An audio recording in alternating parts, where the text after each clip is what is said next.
Hello, everyone. Hi Azure Tide's everyone. back. Hey, Tao. Hey George.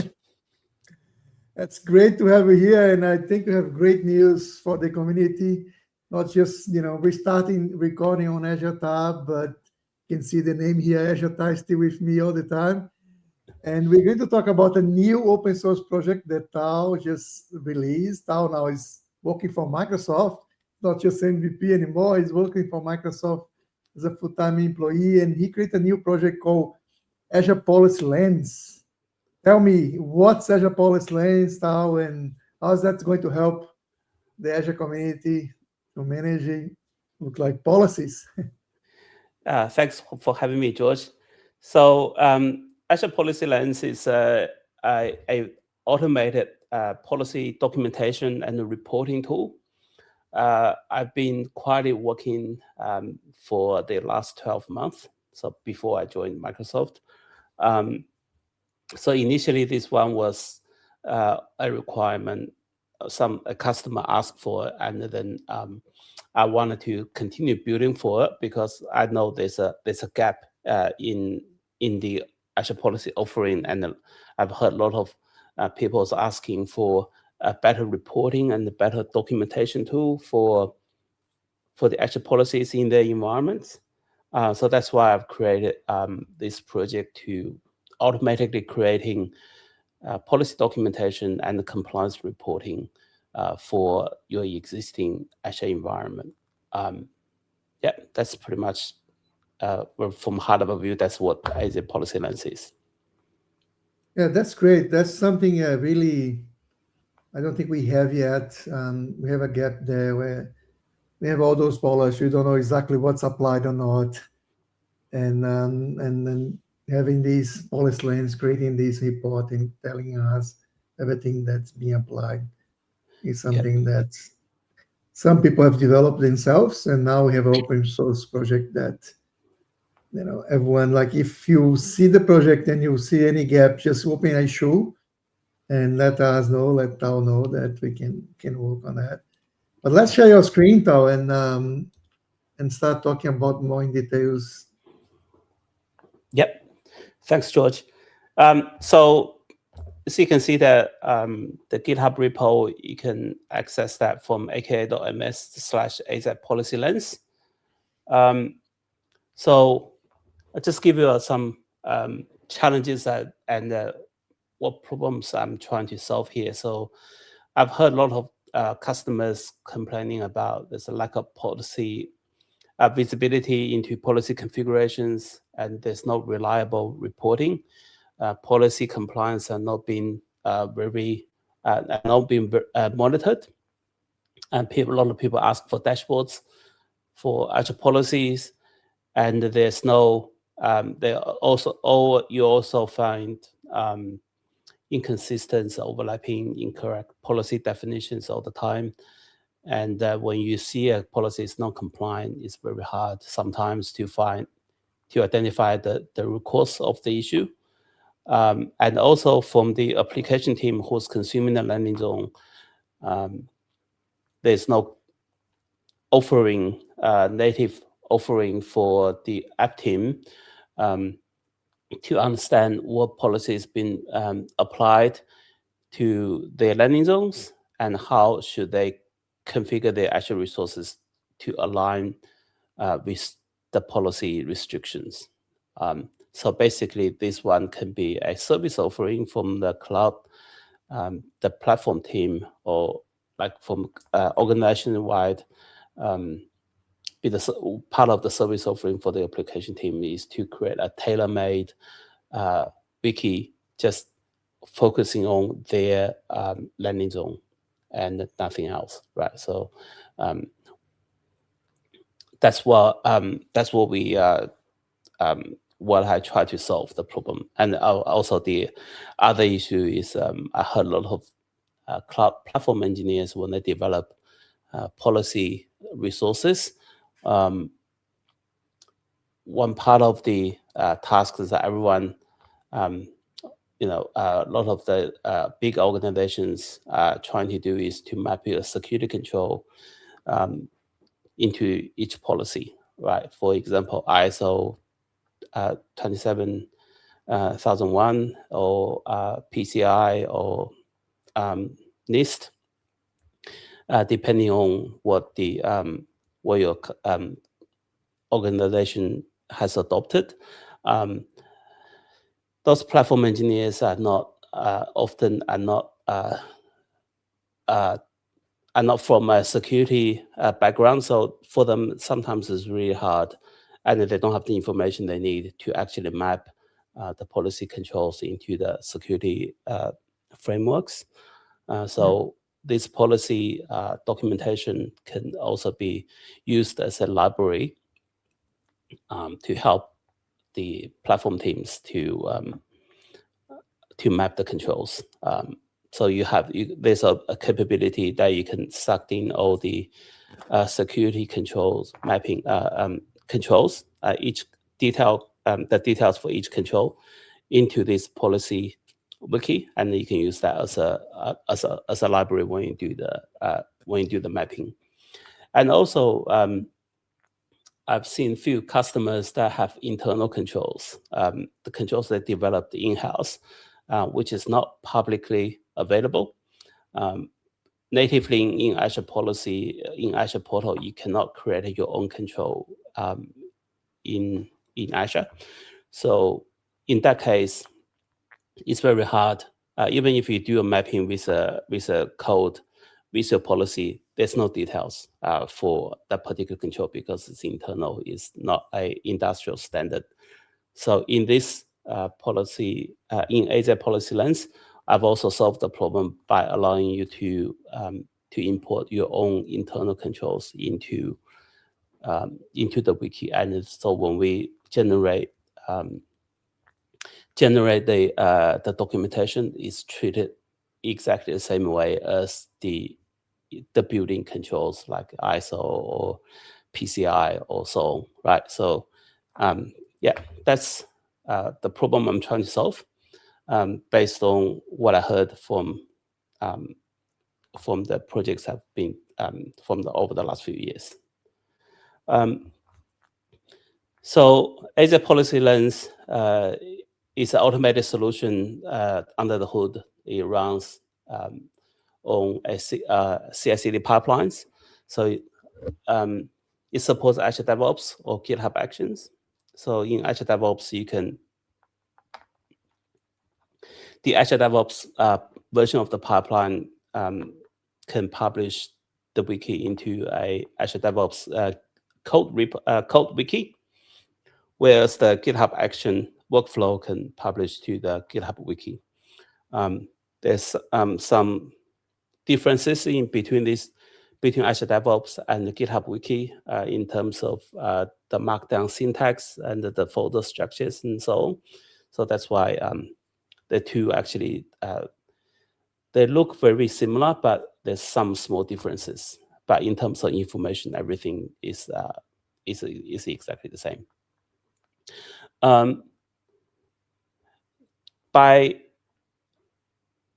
So in order to generate the wiki, I need to collect some data.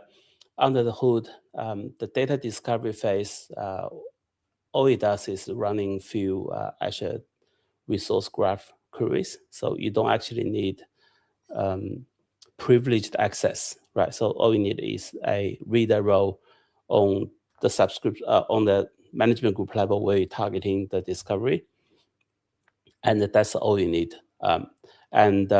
Because you're using a public cloud platform to like Azure DevOps or GitHub, like they're hosted on the cloud. So you need to upload the discovery data into Azure DevOps or GitHub because it's hosted on the cloud. Microsoft or GitHub manages the backend storage. Although there is no sensitive data, you can still opt in to encrypt the data before you upload it to the pipeline storage by using AES encryption. So basically, you generate a an encryption key, you encrypt it, and the pipeline will use that key to encrypt the data and upload it. So even when the discovery data is compromised, it's still encrypted, and the people will be very, very hard for people to actually decrypt the data and to read the discovery data. And we have normally those repositories that normally they are private repositories, means that Yep. you're going to publish the wiki there. They Yep. have some like IDs. People Yep. know which ports are open or not. Yes. Yeah, it's still. I'm not saying there's a, it will be compromised by just saying that, because the backend storage for those CI/CD platforms are managed by the owner of the platform, which is Microsoft or GitHub. So you don't actually own the storage for the build artifact. So that's why I create an additional layer of encryption on top. Those wiki at Azure DevOps and GitHub, they allow us to have some access control on that as well. Like, correct. Okay. So you can publish, the wiki can be hosted in a private GitHub repo or a private, Azure DevOps project is a private anyway. And you can assign people access to the specific wiki. And for Azure DevOps, you can actually have one centralized project to host all different versions of wiki for different personas, different application teams.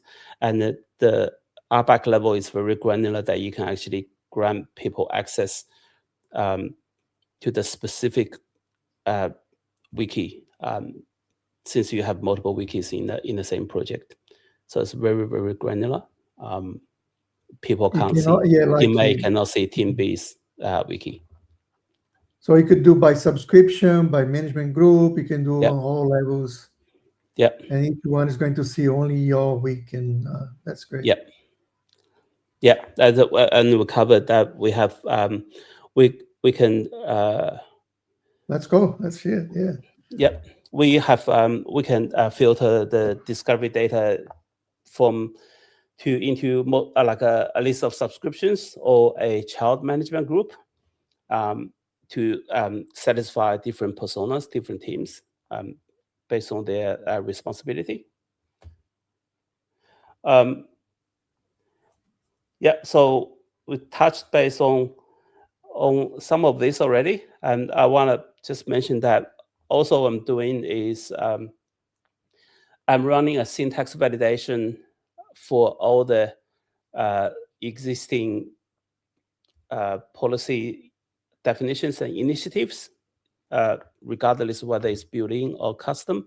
And if any of them have identified issues not aligned to the best practices, it will get flagged in here. So as part of the recommendation to help you to further enhance your policy resources, to align with best practices.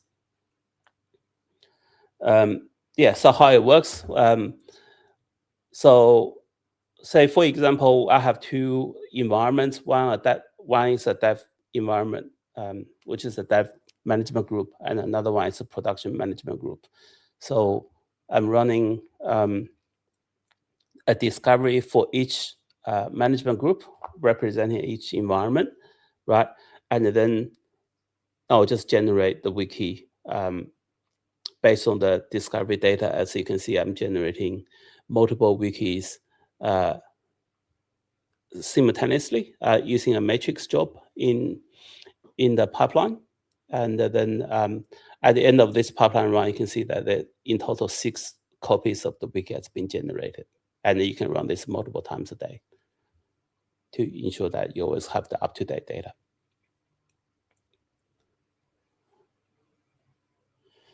So the key benefit, improve the visibility, so eliminate the manual documentation, reduce human error, and we have the compliance reporting built into it.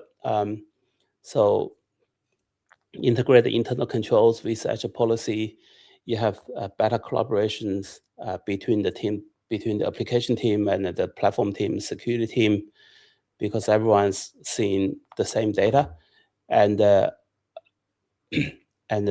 again, you can, as a cloud platform teams, you can make this a offering where you create a landing zone for a customer, for your internal customer. You can create a copy of the wiki as part of the offering. Say, hey, here's the landing zone, and here's the wiki documentation for the policies and compliance that you can also consume as part of the landing zone offering. Ideal use cases, enterprise scale landing zones. You have a centralized cloud security team, and then have multiple application teams in here. So create multiple versions of the wiki. Environment need frequent policy updates. You can use this as a library to check what's been deployed, what's the compliance status, and are there any recommendations, and also use the security controls that we have put in as a library to build your new policies. And you can, for consultants, when you work in, when you have a new engagement, you can use this tool as your in the initial discovery phase to see that like what kind of environment you are dealing with when you start a new engagement in a new customer's environment. And you can use this as a report for internal, external auditors, and everything is automatically generated, so there's no human involved in this. So it's made up the following components. It's there's a PowerShell module called AzPolicyLens, so that's where all the code is. Then I have the documentations in the GitHub repo on the instructions on how to set it up from either for Azure DevOps or for GitHub, and also the starter pipelines for Azure DevOps and GitHub Actions will help you start it. And you just have to do some minimum modification on those pipelines, and then off you go. So let's jump into the demo. Let's do it. It's exciting to have a single pipeline updating multiple weeks, and having these running maybe multiple times a day. Yeah. As you can see, this is the GitHub version. Everyone can see the actions in here. So all the action, the scheduled runs and everything, you can see that. As you can see that it's scheduled. The last run was like 2 hours ago. We did an environment discovery. And after the discovery was completed, there's a configuration file. It reads the configuration file, and then that contains the information like where to publish each wiki for, and then the configuration for each copies of the wiki, and then that's user metrics job to generate different wikis. So in the end, you will have something like this. The link for this wiki is actually public, so you can see that from the on the front page. We have the link here, so this is this one. But since I cannot show you the Azure DevOps in here because I can't make a public Azure DevOps project anymore, Microsoft has removed that capability. So I'm going to show you, for the benefit of doubt, I'm just going to show you the Azure DevOps one in this demo, because you can already see the GitHub one from the link there. That's public. So as you can see, this one has been built for the entire management group. There are two versions you can configure. There's a detailed version. There's a basic version. So basically, detailed versions focusing on is the target audience is the engineering team, with the basic versions for more tailored for the application team with some cut down information. So there's a comparison table in the documentation. You can see that exactly what's covered in which version. But so this one is a detailed version that covers everything in the production root management group. You can see the the overall compliance state for this management group is 95%. Still room for improvement, but it's pretty good based on my standard. So in summary, we have 26 policy assignment, and then out of the 26 assignments, I've assigned 24 policy initiatives, and also there are 122 policy definitions in use, and there are 3 policy exemptions. We have 20 categories. These are the categories you defined in the policy initiatives. Normally, it represents the Azure services. So you can see that this is from a cloud architect perspective. You can see that what services have you covered in your policy investment in terms of the Azure services. And then we have the links to analysis page and also the security control page. We'll cover that later. And then the policy category basically is a detailed page for this. And it automatically generates a high-level management group hierarchy diagram. It shows you that from the top level where you're targeting it, and all the child management groups, and then subscriptions in here. If you have too many subscriptions, like I think I've configured, if you have like 20 or 30, I can't remember the exact number, you will just show an aggregate number instead of each individual subscriptions in here. The management groups, for each management groups, how many policy assignments been scoped for that particular management group, and then you can see the whole list of policy assignments in here, and then the compliance rating for each policy assignment. So this is just another dimension for the compliance reporting that you can do that on the management group level, and then also on the policy assignment level. So moving to the policy assignment, if I click on how the compliance works now, like how you measure this compliance based on what? Yeah, so from when you create the policy compliance, you can actually query from Azure Resource Graph. Okay. You have, like, for example, you have this 4 counts, like how many is compliant, how many non-compliant, a conflict and exempt. I think, but there's a formula there's a formula that you can calculate it. Basically, if it's compliant plus exempt versus non-compliant plus conflict, right? So, but that number comes from Azure. I mean, Azure is giving you this is exactly how the portal is calculating it. And I got a formula from a Microsoft published resource graph query. So basically, the total number divided by the total compliant, which is compliant plus exempt, right? That's the number. Yeah, and then when you generate the wiki, you can define a threshold.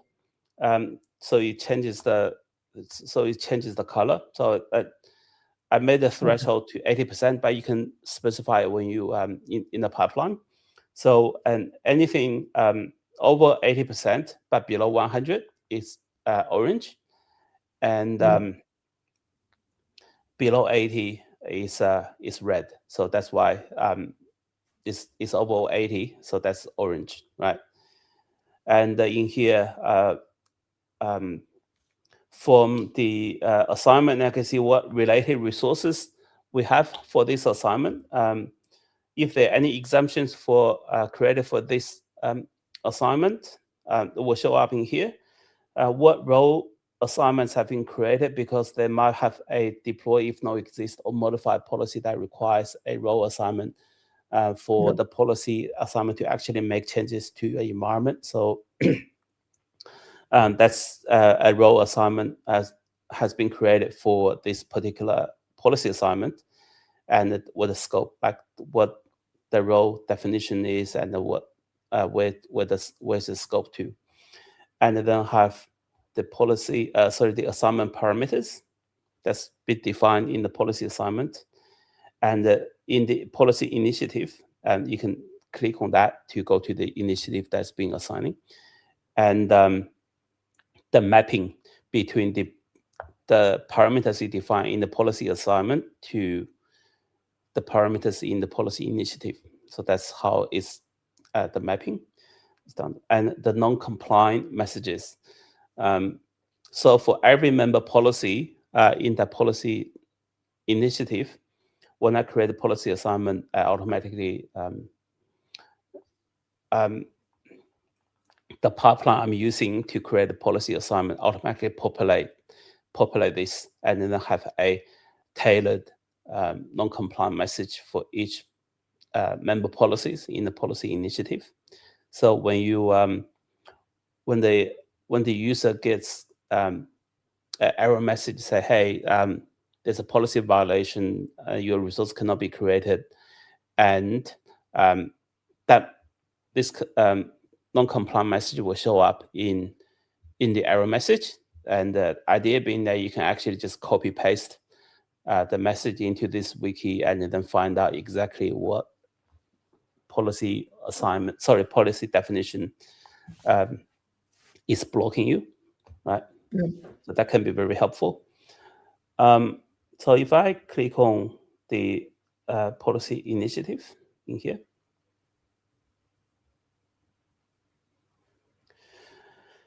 shows some overview of the initiative, whether it's the name, the resource ID, the display name, description, version, whether it's been in use or not, and the metadata for you defined in the policy initiative, and the related resources being the assignment itself, and the parameters for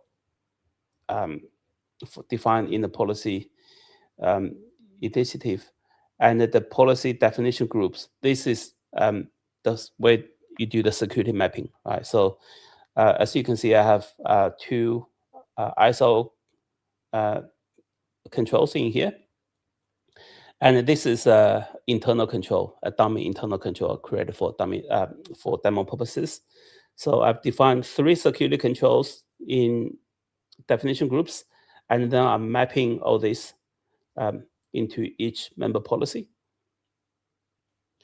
And if you are interested in seeing the rule definition in JSON format, it's populating here as well. So being a cloud engineer, if you are working with policy, and it's probably easier just to read this as well. So it's got user-friendly details that a normal user can read, and also the technical details for the engineers if you really want to know the payload for this policy initiative. It's very hard to look all those informations in one place on Azure it's Policy. everything is in a resource graph. Yeah, because if you open Azure Portal to find, like all those things, you have to click in multiple different places. You have to go so many places, but I've been putting everything together and also the associations, right? So you open an assignment, automatically it generates all the related resources for that because they're all interrelated. That's great. So if I go to definitions, the the definitions are the page layout is pretty similar to the initiative as the initiatives. You have display name, ID, customer or built-in. You have the effects.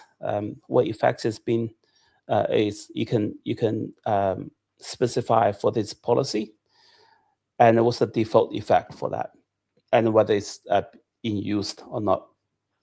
Again, metadata is here. I have the related resources. So this policy is a member of this initiative it's been assigned by this assignment. I have the definition parameters in here, and I have the role definition in JSON format in here. So all in one place. Yeah, that's what's very common. People ask where this come from, where this policy came from. Yes. How is that policy was assigned to me, and you can see those assignments and those. I have the policy exemptions. You can see there's one exemption created on the sandbox environment, a management group level, and another one created on the for a particular subscription. So if I click on the one for the subscription, as you can see that it's already expired. So again, this 30-day is the threshold. You can configure that in the pipeline. So if it's orange, means it's going to be expired less than 30 days from now. If it's red, means already expired. And if I go to the other one, see this one is going to expire end of this month. So yeah, so less than 30 days. And I have the exemption metadata and the resource class selector, if there is any. And then that shows you that what policy assignment and yeah, is exempting it from. So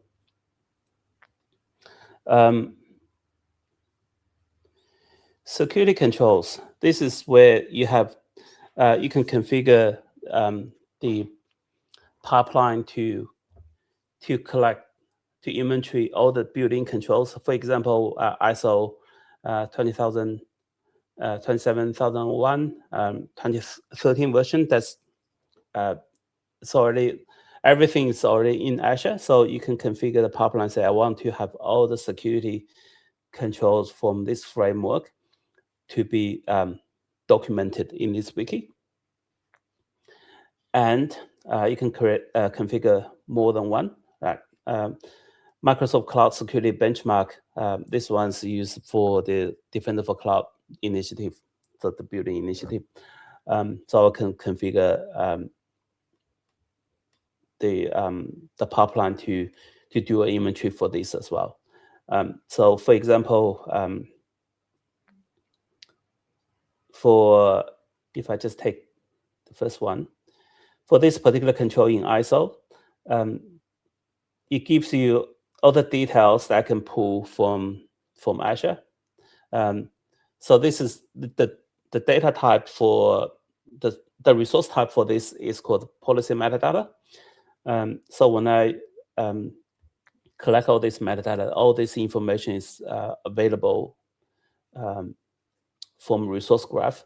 But then this is another dimension that I'm doing the report on, is the compliance state for this particular control, right? So, so basically it means that I have 12 compliant resources and 4 non-compliant, so 75%. And have the related resources where that shows you that exactly which policy is has got non-compliant resources from. Right, so the policy initiative and then the member definition for the initiative. And you can see for this, for the storage account, therefore storage account doesn't have CMK encryption enabled, and that this particular member policy has mapped to this particular control. So you can see that they've, yeah, that's why it's showing 4, 0 out of 4 is compliant, but everything else is okay. Yeah, it's okay.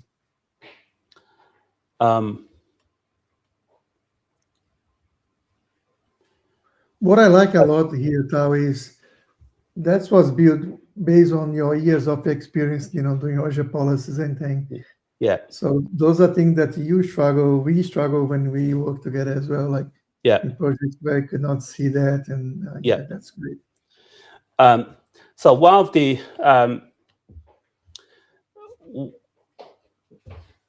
patterns I've seen in some customers' environment is that they have you have built-in controls, right? So to demonstrate this capability, I went to ChatGPT and said generate 60 controls for this dummy framework called Contoso Bank security control framework.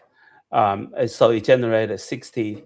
ChatGPT helped me generate these 60 controls. Then I loaded. So basically, they are in each of the controls is stored as a JSON file in the repo. So when you run the pipeline reads all these JSON files and then create a library for these controls.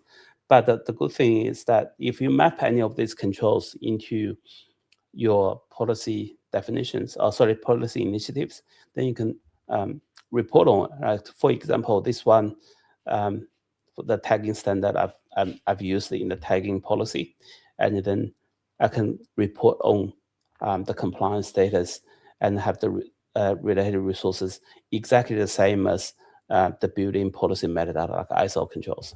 Right? So this is only visible to you within your organization. Yeah. Yep.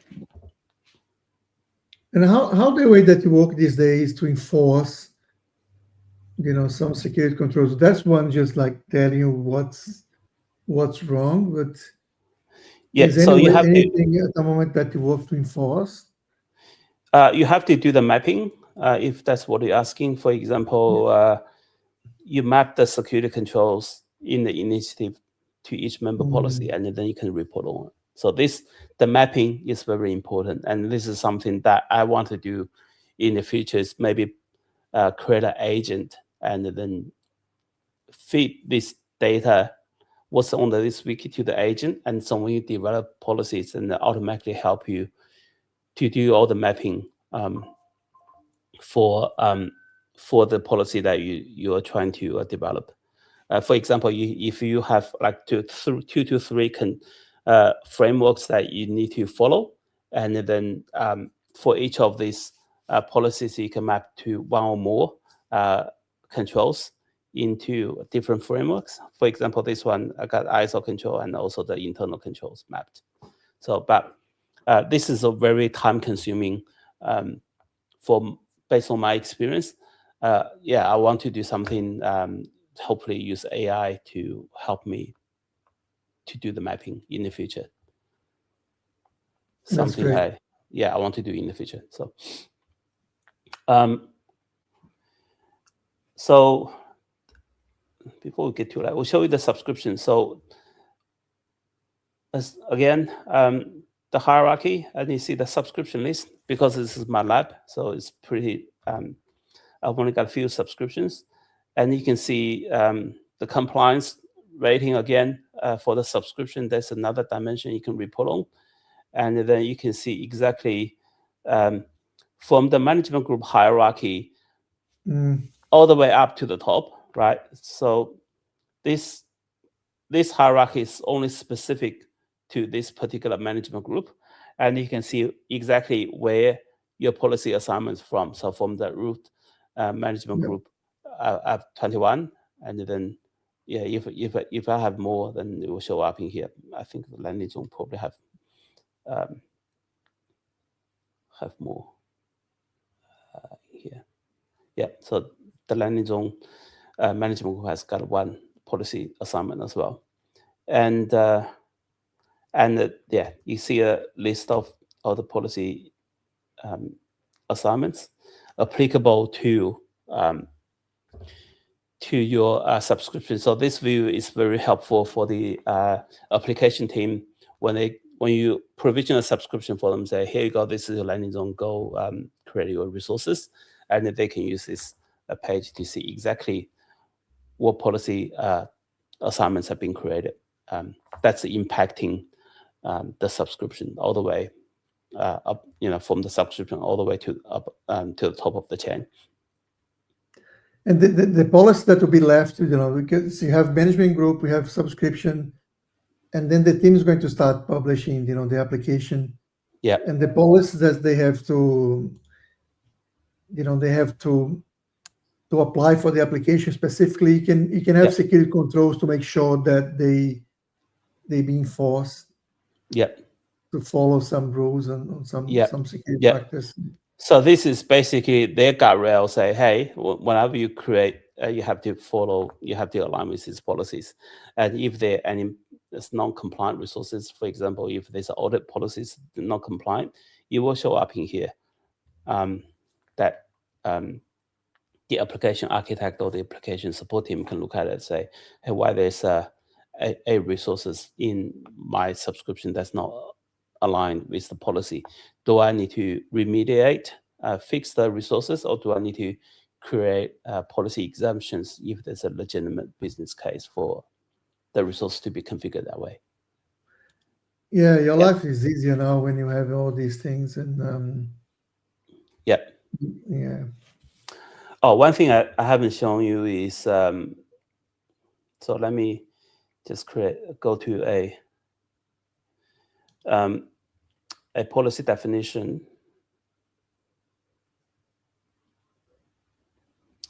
Actually, let me jump back to the Azure DevOps. Sorry, to the GitHub. This one is not up. The code is not up to date. Let's go to definition in Azure DevOps. Sorry, in GitHub.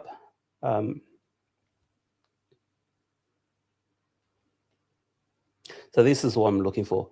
The definition syntax test. So it's using a PowerShell module called AzPolicyLens, which is also created by me. I firstly created it back in 2019, I think, and been updating it. So basically, it does static unit testing for each policy definition initiative JSON files, and just do a syntax validation, make sure that it aligns with what, for example, name cannot be too long. You must have a display name or a description, or align with best practices.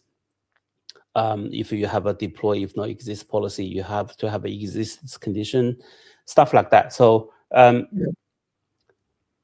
so as part of the wiki generation process in the pipeline, it runs the AzPolicy test against every single definition and initiative, and generate the result in this markdown. So there are 40 tests been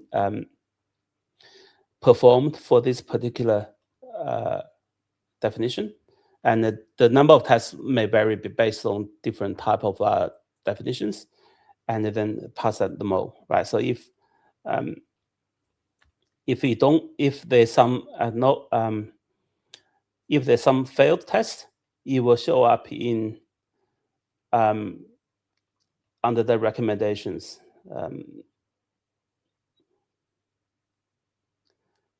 So we'll have 4 policy initiatives have syntax validation, and one of them is a custom based on the name, and 3 of them are actually building definitions and not aligning to the best practices. So yeah, it's a good way. I remember this project too. It's a pest that can. Yeah, it's using Pesta. Yeah, that's great. Yeah. So, and this is something that my good friend Pete Zerger has suggested. So thanks him for the idea that we have a compliance summary based on different framework. So for the ISO, you may have different security personnel also looking at different are interested in different security frameworks. So so I can do a compliance overall reporting for the ISO. How many policies, how many resources are aligned with ISO control, and how many are not, based on the mapping data that you created in the policy initiative. And yeah, so for each control, the rating, this is sorted by the rating from the lowest rating first. So this is something that you need to focus on, right? That's great. And for this, and you can see the category which should represent the actual resources is targeting. Yeah. That's great. And I'm assuming that you can customize that wiki, the generation of the wiki, or can you remove sessions on thing, or yeah, if it's for this section, if it's in the basic version for the application team, this page doesn't exist for the basic version. Yeah, this is only for the cloud platform and the security team. Right. So you can customize. It's open source project that everyone can see how is that generated. Yeah. If you like PowerShell, yeah, you can see. Yeah. Like I said, custom controls internal to your company will report exactly the same way as the building controls. And the recommendations. So there are a few things I'm checking here. So I have one policy definition directly assigned, not via an initiative. So that's been flagged. I did that on purpose, just for testing purpose. For policy initiative has got a syntax validation. So if I just click on one of these, that shows exactly where it's failed. So it doesn't have the parameters for one of the policy definitions. That's very helpful. And how it gets started, like if you go back to the GitHub repo, it's so easy to get. They just create like a pipeline, do your configuration file, and make sure that to be having access to the Azure subscription as a reading only. Yeah, it's basically clone the or download or fork the repo, save the code into one of your own either GitHub or Azure DevOps Git repo, and then follow the instruction. And I'll show you the instructions after this. Yep. I have 2 deprecated policies that's still being used. So as a common practice, when a policy is deprecated, there's a common metadata called deprecated, it's set a true or false. So the 2 policies been set to deprecated, but they're still in use. So that's been flagged. Then you probably need to do something about not using deprecated policies. I have 5 unassigned custom policy initiatives. So these initiatives are created, but they haven't been assigned. So as a housekeeping, you probably want to remove them if they're no longer required. I have some unused policy definition groups. So this particular control has been defined in this policy initiative, but hasn't been mapped to any policies. So you probably want to tidy it up and then delete this policy definition group because it's not in use. And I have undefined security controls. So I have this security control for the Australia ISM, the government's ISM control, and this is the number, but this does not exist in Azure, or you haven't specified the resource ID for the policy metadata, and it doesn't exist in your custom policy control. So you've called out this number, this name, but you haven't provided any details. So that's why it got flagged. We'll have some policy definitions they call different definition group names. They're called differently. So in the ACR policy initiative, I named it just the number from within the ISO, but then all the other ones I've named have the ISO prefix in here. So to align, you might want to fix it up so to name them all the same. And we'll have syntax validations error for 3 policy definitions. And we have assigned 2 deprecated policy definitions in any policies initiatives. And I have 95, well, that's a lot. I have 95 unassigned policy, custom policy definitions that I probably need to clean it up. Yeah, that's probably from all those unassigned policy initiatives. So are those analyses coming from your experience, or exactly how you define those things, like all these groups there? Yes, from my experience and also from the best practices or from the Microsoft documentation, this is the supported and recommended way for you to do the mapping. Right. So yeah, if I you can see a link for Microsoft documentation there. Yeah. So I've seen many customers will say, "Oh, we need to align with ISO control or NIST control or SOC 2," and they will do is find the built-in policy definition, policy initiative for the ISO and assign it, and then but we also need to do SOC 2. We'll then find another one for SOC 2 or NIST and assign them. The problem with that approach is that although you have all these controls defined for each policy, so you can report on, but the problem with that is a lot of those security control frameworks, they share the same controls. Say, for example, using Azure Entra ID for authentication, or disable public network access, or encryption at rest.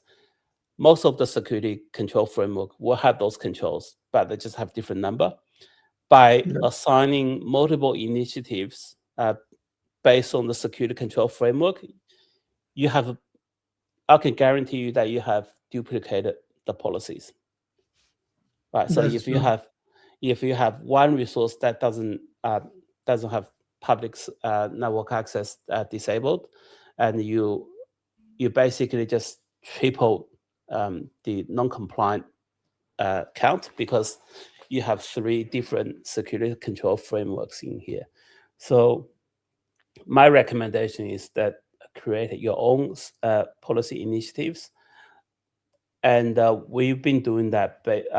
Group them by the products. So when it's nice and small, it doesn't get too big. For example, the ADF one we defined won't have 5 controls for ADF. You might have like 10 or 15. The biggest one I worked with was AKS in one of the projects. The security architect defined like 47 controls, but compared to the other like ISO building controls that like got 200 or 300 of them, and this is a very small number that is easier to manage, and you can map a policy into multiple controls, although you can't actually do the compliance reporting from the Azure portal in that dimension. But using this tool, you don't have to double up the policies. You can find a security control that you're interested in, and then get reported on. And under the hood, you might have like one policy that's satisfying multiple controls for multiple security framework. And I find that people moving, those things, like if you move something to a management group, it should be moved from the other ones because now we have on the management group. Probably that's the duplication comes from that as well. Yes. So this will help you management group, but you identify. haven't removed from the other levels, I think. Yeah, definitely. So that this will hopefully give you a clear view of exactly what exactly is being Yeah, very nice. assigned, and then go to a, if you go to any definitions, then you can see that how many, if it's being associated to multiple initiatives, that will show up in here.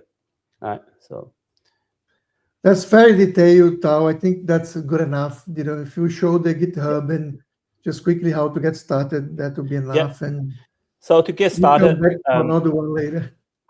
a clone or fork this Yeah. repo, and in the documentation folder, and it shows you that exactly like from a process wise for the pipelines, exactly what does it do, and the feature comparison between the detailed and basic version of the wiki. So what exactly is shown or not shown in each one. In each one, and the prerequisite to get started.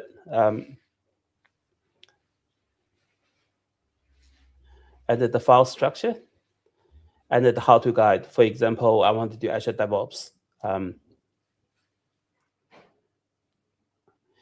This one, because Mermaid is different, the Markdown header is different. But if you clone this one to Azure DevOps, the diagram will actually show up.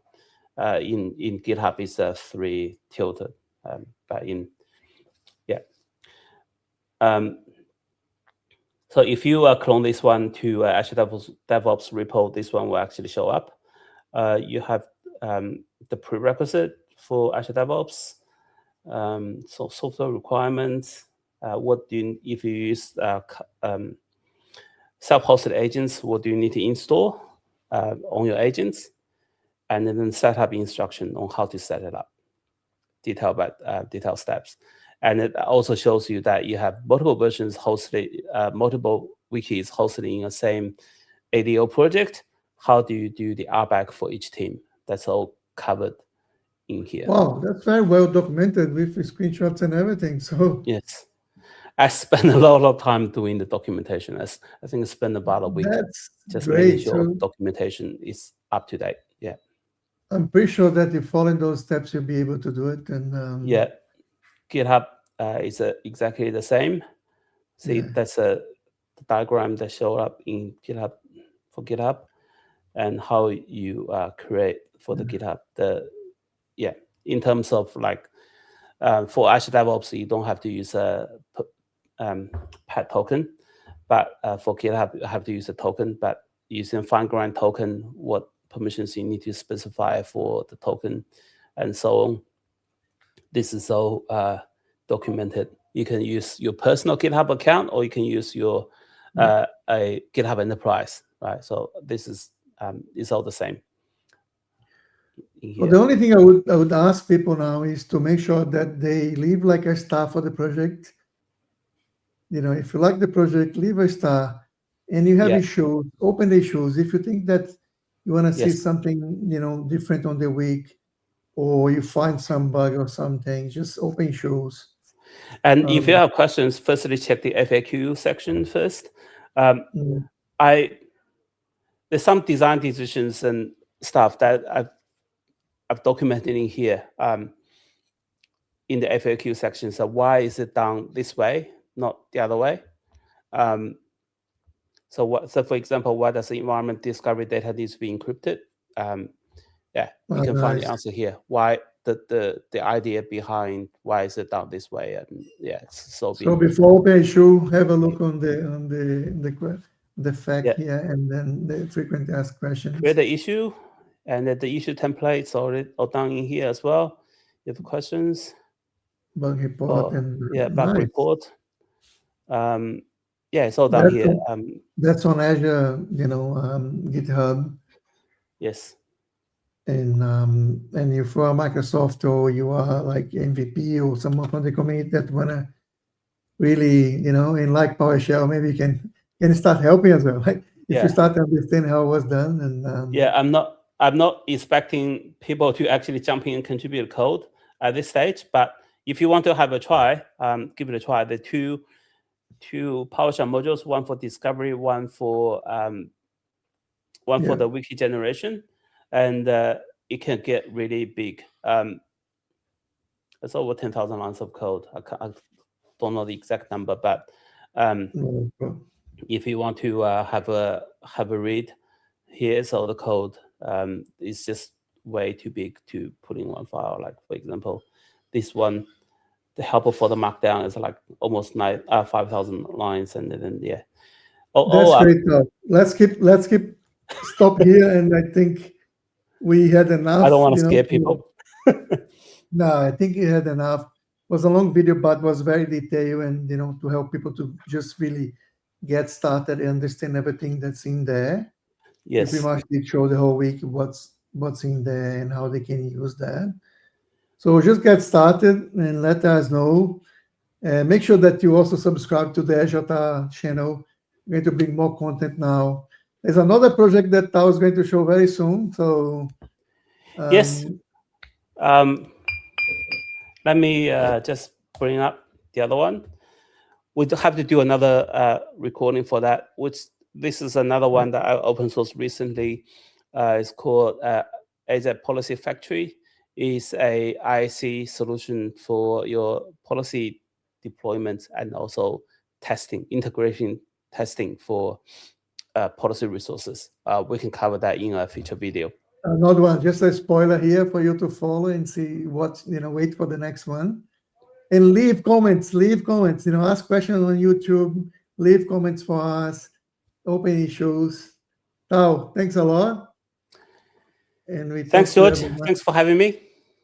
It was great. It was great to have you, and talk to you all soon. Yep.